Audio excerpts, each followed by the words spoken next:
Salut les amis, c'est pas ma mère. Bon, vous êtes beaucoup à me demander on veut voir le jardin, on veut voir le jardin. Voilà le jardin. Donc ça pousse dans tous les sens, hein, des carottes, des... Bon, donc c'est assez classique, tu vois, ce sont des lignes comme ça. Alors le sol au Danemark, oh là là là là, tu te voyais ça. Un sol mais d'une richesse, qu'est-ce que c'est beau, c'est vraiment magnifique.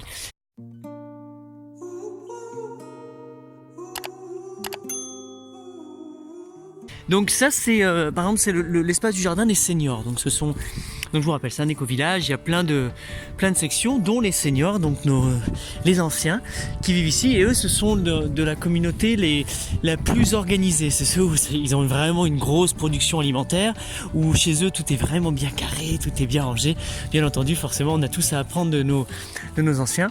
Et voilà, et puis ils tournent sur leur planche de rotation, forcément, voilà, là ils font des couvertures végétales, je sais plus comment on appelle ça en français, cover crops, bref, ça tourne, mais ça pousse, enfin que des bonnes choses, quoi.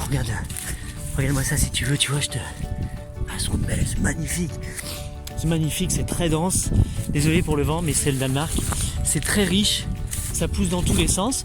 Et donc la particularité qu'ils ont eux ici sur cette parcelle, c'est que donc parmi les 20 ou 30 seniors qui habitent ici, ça va jusque là-bas, partout. Après il y a plein de petites parcelles là-bas dans les coins où tout le monde peut avoir son petit espace.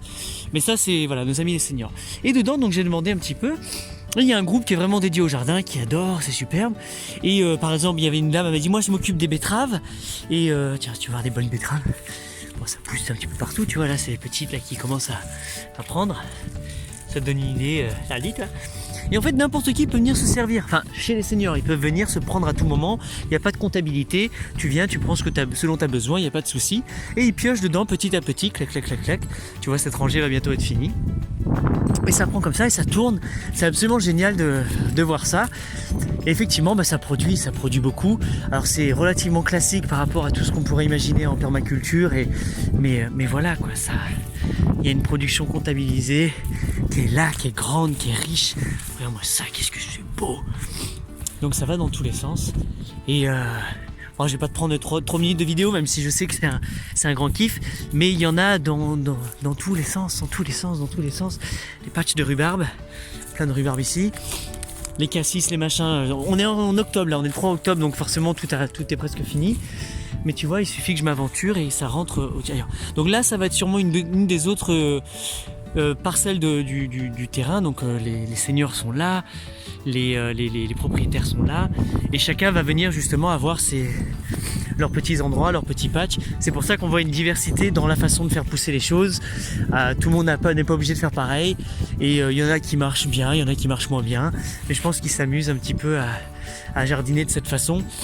En tout cas, ça donne une idée de ce qui est possible de faire sur des surfaces pas super grandes.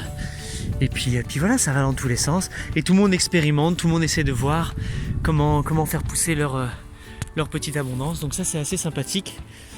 Comme ça. Donc voilà, j'espère que ça t'inspire, ça donne une idée de ce qui est possible.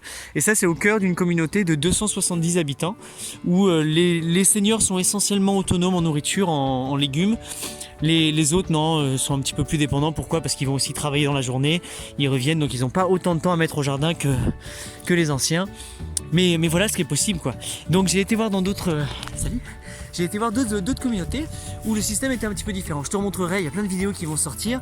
Donc reste connecté sur cette chaîne, mets un like, je m'abonne.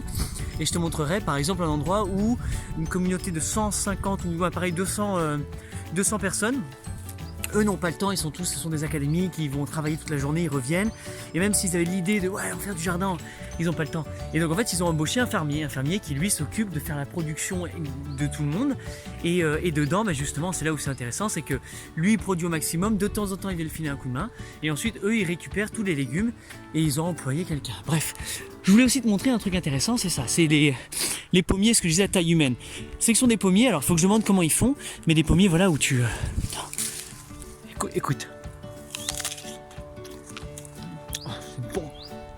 Bref, on peut tout cueillir à la main. Tu vois, c'est très facile d'y aller. Pas besoin d'avoir des grandes échelles comme nous les pommiers qui font 7 mètres de haut. Maintenant, il y en a de partout. Bon, il y a les cerisiers, il y a le tout. Mais il y en a tellement partout dans toute la propriété qu'au final, voilà ce qui arrive. Et en fait, il y en a plein au sol, il y en a plein qui tombent. Et les gens vont pas tout manger.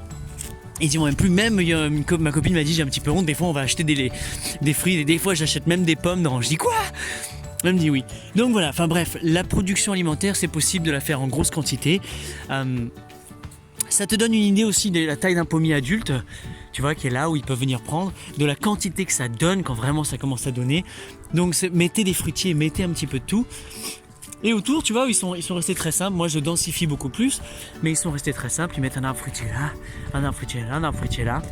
Ça se densifie tout doucement, et puis voilà, ça se remplit de bonnes vibes, quoi. Donc voilà, j'espère que ça t'inspire. Si t'es footeux, tu peux aussi venir faire un petit terrain de foot.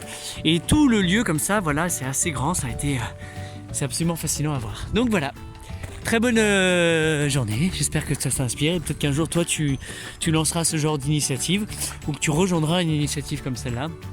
Je réalise que le monde en a besoin, le monde en a envie, elle est complètement intergénérationnelle.